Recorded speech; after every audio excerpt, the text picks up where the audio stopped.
Mercury is finally coming out of retrograde. And I hope that you all did your planetarily appointed shadow work so that next one won't be so bad. I myself certainly had my share that I had to do. And it's Mother's Day, so we're going to talk about mommy issues. Welcome back to the podcast. I am your host, Naomi, and this is Mosaic in Progress. So, Mother's Day is like a really difficult day for a lot of people for multiple reasons, and I am not an exception to that. And I think that people focus on daddy issues a lot. People kind of gloss over mommy issues. It's seen as like a stupid thing or a weak thing in a way that having issues with your father is not. And I think it's because being a good mother in a lot of ways is kind of biologically innate. Like, not that it's an easy thing to do, but it's kind of one of those things that comes naturally in a lot of ways to just, make sure your kids are safe and have what they need. And it's not the case for a lot of people. A lot of people had mothers who just didn't keep them safe. And that's kind of what we learn from our mothers. That's, if you go back, I think it might have been the first or second episode that I did, where I talked about Maslow's hierarchy of needs and the stages of development and chakras. When you look at like the first things that you're supposed to learn as a human in this world, the first development that you have, the absolute first thing that you must know is that you're safe. And we learn this from our mothers. They're going to protect us from other people hurting us. They're not going to hurt us. They're going to make sure we have what we need. Food, clothing, warmth, shelter, etc. And if you have a mother who doesn't do that or doesn't do it well, who hurts you or lets other people hurt you or neglects you, you don't learn how to be safe. And if you don't have safety, nothing else develops properly. Nothing else builds on that in a healthy way. Because you need that for everything else to develop. You need that for everything else to grow. You need that to thrive as a human being. If you don't have safety, nothing else matters. And our mothers are the ones who teach us this, who give that to us, who we learn it from. So having a mother who doesn't keep you safe or is an unsafe person fucks the rest of your life. Which is a hard thing to cope with when you're an adult and you realize this, because you're just like, well, I never had a chance to begin with. And it sometimes gets into this like resentment building of like, well, what even can I do now? This didn't go well, so how can I become anything else? How can I be anything else? How can I create anything else? And you have to learn to heal your own mother wound, which can be incredibly difficult. Mother's Day sucks for me because I had a mother who was extremely emotionally neglectful, who was emotionally abusive, who was at times physically abusive, who allowed my father to physically abuse me and my sisters and even encouraged his physical abuse, enabled his physical abuse. I told my first therapist that she was the legalist and the rule maker and she used him as her enforcer. And from the time I was about 5 years old, I wanted to be a mother. That was all I ever dreamed of being, was a mother. And I think a lot of that was because even then I knew my situation was bad and I wanted a chance to make something better, to kind of redeem that time, to alchemize it in a way. And I have had 2 miscarriages. I lost 2 babies. And had I carried to term, they both would have been born in May. And so May just sucks for me in general as a month, with knowing that I should be celebrating 2 birthdays and Mother's Day and having neither, and not having a chance to change that, not having an opportunity to do it with someone else, non-biological children. It's not an option for me. And so that compounded grief of the loss of motherhood with the loss of a mother figure. My mom is still alive. She is not well. She has cancer, and the chemo is killing her faster than the cancer would have. So dealing with that on top of the fact that I haven't had a relationship with my mother in over 3 years.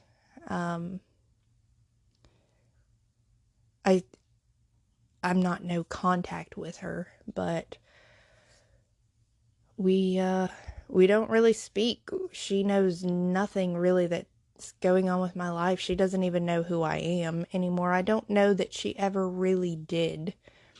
Because there's so many things that I heard after I had moved out and I started fully just embracing and embodying who I really was as a person. And she and other people kept telling me, this doesn't seem like you, this doesn't seem like you. And the whole time I was thinking, no, this is me, this is who I've always been. I just wasn't safe to be that person. And I look back and you can see it in the gifts that she gives me. It's like she never knew who I really was as a person, because she didn't allow me the safety to be who I was. And my most vivid memories of my mother are not happy ones at all. Even a little bit. I think until the day that I die, even if I get dementia or Alzheimer's or something like that, I will remember sitting on my couch 3 days post-op. It was my 31st birthday, and my mother had come over. She was helping to take care of me as I was recovering from surgery, and I was hocked up on pain meds. And so it's a really weird, hazy memory, but I confirmed it afterwards, so I know it's not, just like a drug-induced hallucination or something like that. She told me that she has a hard time loving me after she found out that I'd had sex outside of marriage. And she said it with the most serious face and the most judgmental expression like it was my fault.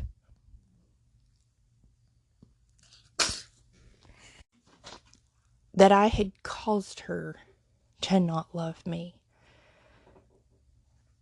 And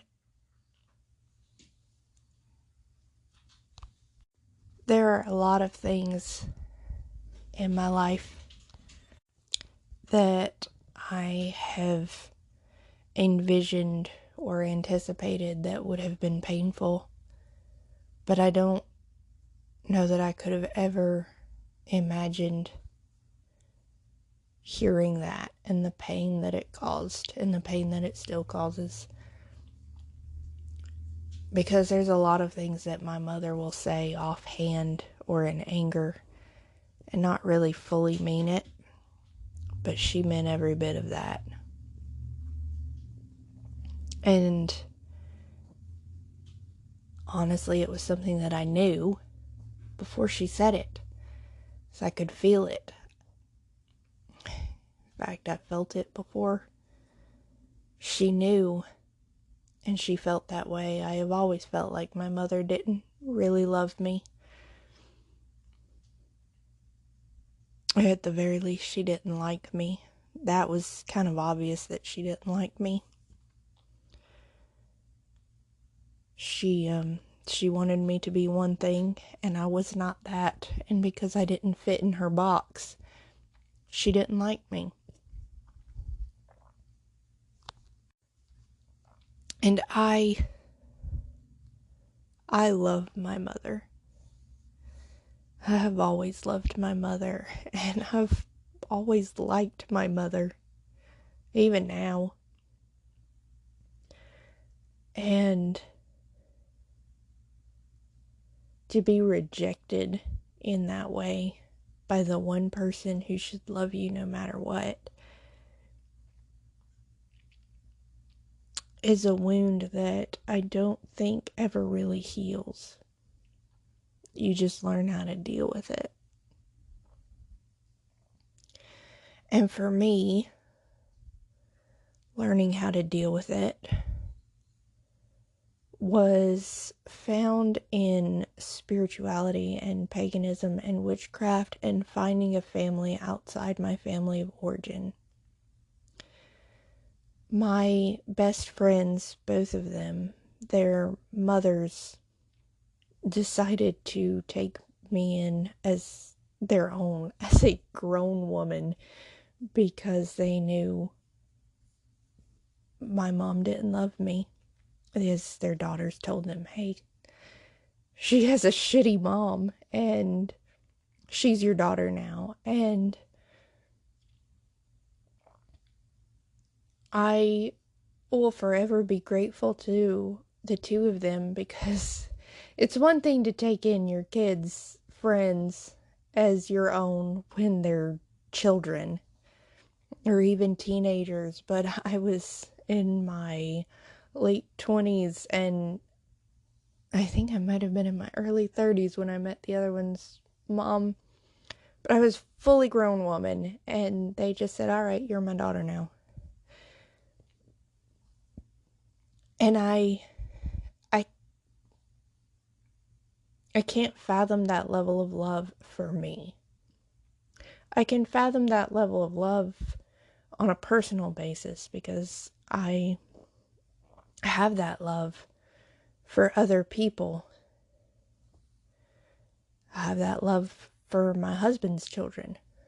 But it's hard for me to imagine anyone loving me that much. And I think the reason is because my mom doesn't love me.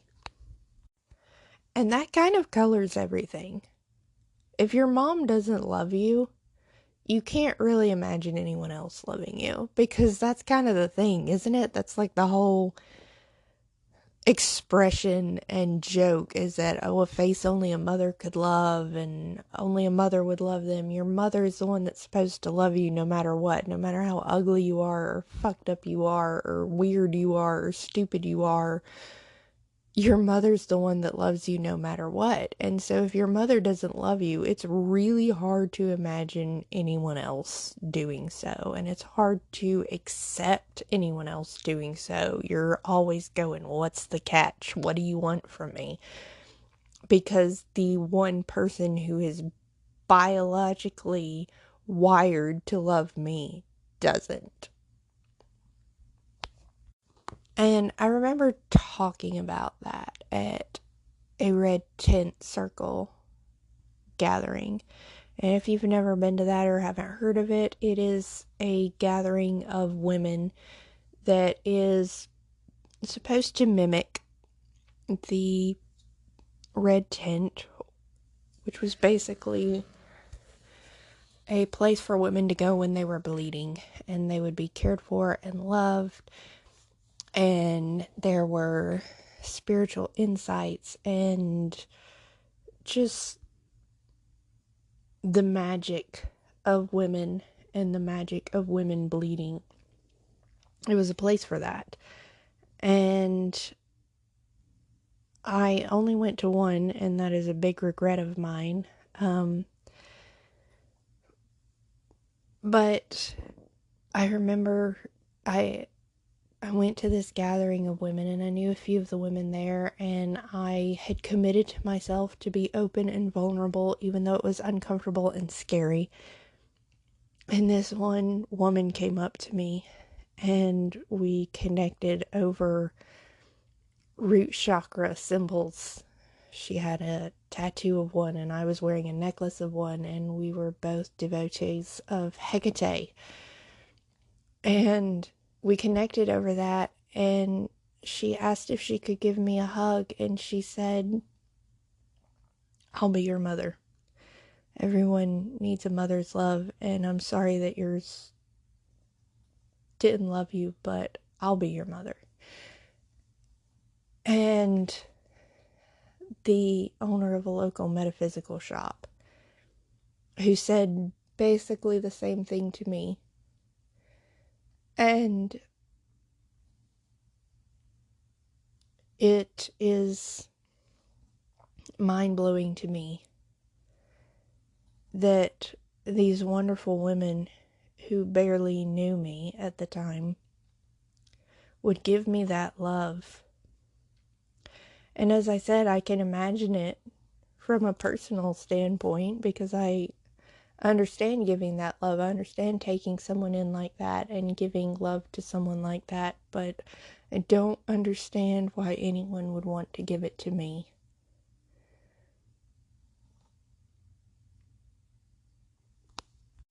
And sometimes I think that maybe that's why I wasn't able to carry to term. And I don't mean that in any way of an application to anyone else. This is a personal thing and a personal feeling. I think anyone who suffers a miscarriage struggles with feelings of guilt.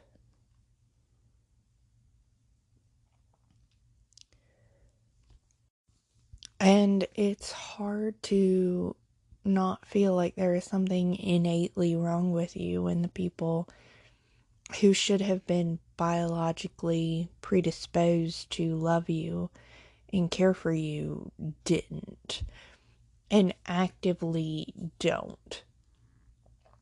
And this goes back a lot to finding those feelings of safety. When you don't learn how to be safe, you can't build on that, because the entire rest of your life builds on whether or not you're safe. Because if you're not safe, what else can you worry about? You know, I think this is a big part of the reason why depression and anxiety is such a huge problem in our society, in our culture today, because we just as a society are not safe. Our economy is unstable. We are constantly under the threat of nuclear war or domestic terrorism or domestic abuse. It is just a violent society to live in and unsafe from a financial standpoint.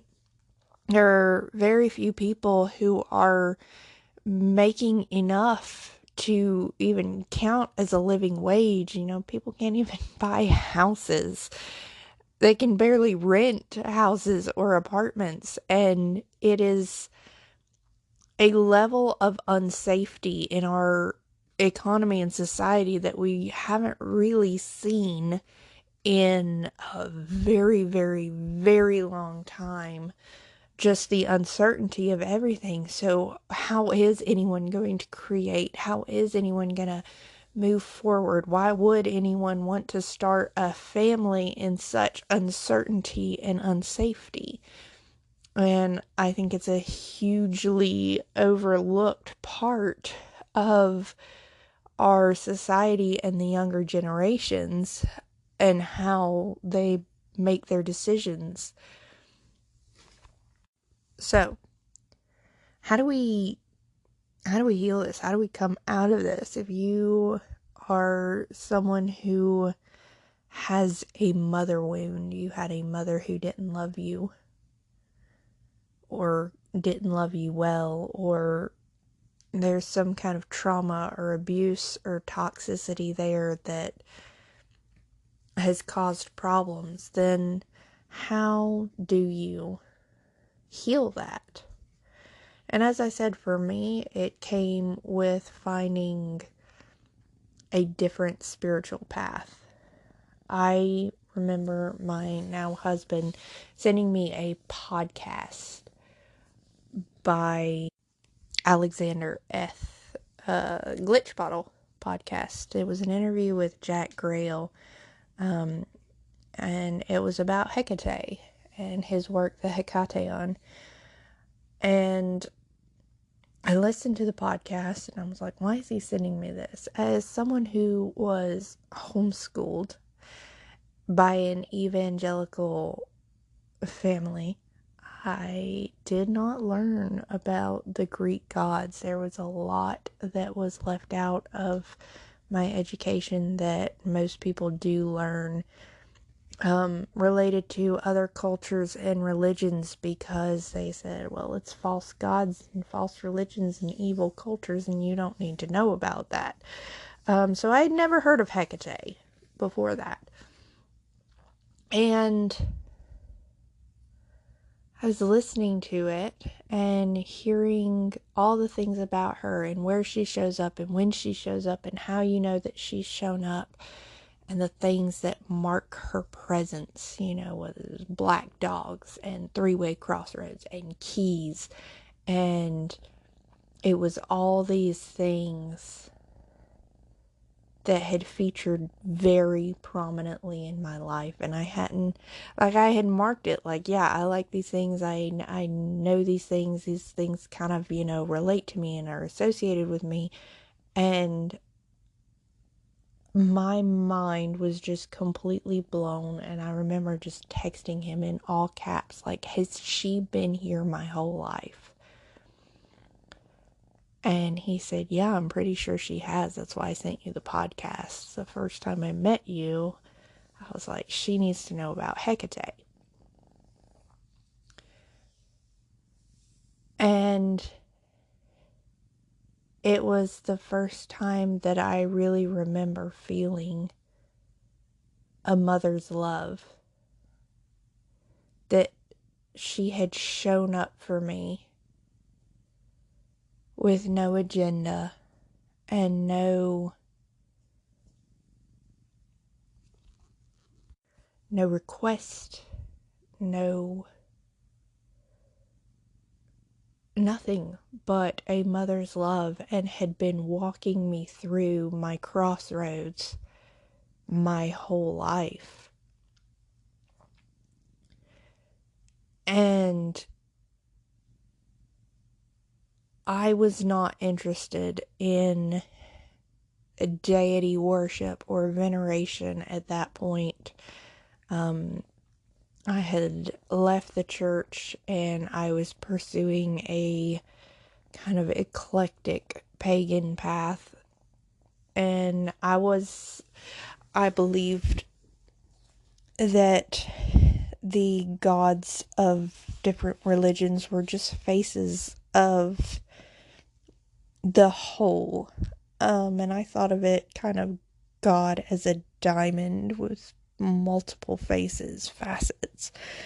And that the deities of different religions were just each person or groups of people's experience of the divine energy. And my opinion of that changed when I learned about her, because it was a huge thing that had been missing in my life. That unconditional love of a mother. And I had, in a way, started to heal that with thinking of Mother Earth and how she provides for us and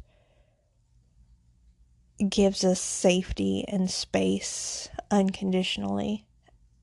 And that was healing as well, but not in the same way as finding Hecate. And if you're unfamiliar with Hecate, brief overview, she is a female deity. She is known as the triple goddess. She represents maiden, mother, and crone, the three energies of female existence in relation to patriarchy.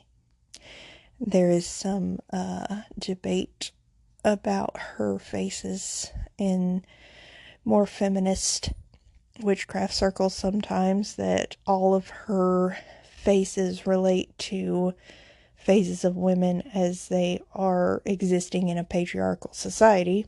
But we live in a patriarchal society, so it works. She is known as the Queen of Witches. She is the keeper of the keys to the underworld. She is a chthonic deity because of this, her relationship to the underworld. And she is the one who meets you at the crossroads. And she is associated with a three-way crossroads. Not all crossroads, just a three-way crossroads. And the thing I find interesting about that is that if you are on a road and you come to a four-way crossroads, you have a default setting. You can keep going straight without thinking about it. If you come to a three-way crossroads, you have to make a decision. And I think that's interesting, that is what is associated with her. The point where you have to make a decision where you're going. You can't just default your way through life. You have to choose a path. She's the one who meets you there and shows up to walk you through it. And I think for me, she has been very helpful in healing both my mother wound and parts of me that I couldn't make the decision to leave behind. And I think I'll probably do another episode sometime in the near future on deities and my thoughts on them and how to work with them, how I work with them at any rate. But for the purposes of this episode, Hecate was the mother that I never had. And I found a lot of healing in working with her and other mother goddesses. That mother energy, and I think all women have mother energy to a degree, or they have the ability to have it at any rate. And maybe you're mothering cats or dogs or plants, or maybe you're giving birth to an idea, to art, to a business. Maybe the thing you're creating is not a child, it's a home. Maybe the people you're loving are not your biological children, they're stepchildren, or they are people whose mothers didn't love them, or your coworkers who are new and they need a work mama. Whatever it is, I think that everyone plays the role of a mother at some point in their life. And if you are not a biological mother, today can be really hard. And I think it is important to let it be hard for you. And I don't mean that like, yeah, it's hard. Embrace the suck. I mean, it's okay to say today is hard. It's okay to be sad today. Whether it's from your own journey with motherhood or your own journey with your mother or both. It's okay for today to be hard, and it's okay for today to suck. It doesn't have to be good for you. You don't have to reach out to your mom. If it hurts too much, you can leave that stone unturned. It's fine. That door can stay closed. If you don't have children or there's a difficult situation there, it's okay to not feel like celebrating today. It's okay to be sad. It's okay to hurt. It's okay to let yourself feel those things. But don't unpack it and live there. Take the day to grieve if you need to. And then wash your face and get up tomorrow, and it's a new day. And go be the badass that you are. Because pain doesn't have to define you. Loss doesn't have to define you. Trauma doesn't have to define you. It can, if you let it. But you don't have to let it. You can take that pain and turn it into power. You can alchemize whatever awfulness you have been given. And I believe that you can. I believe that I can. And I hope you'll join me next time on the podcast as we both continue to work on our mosaic in progress.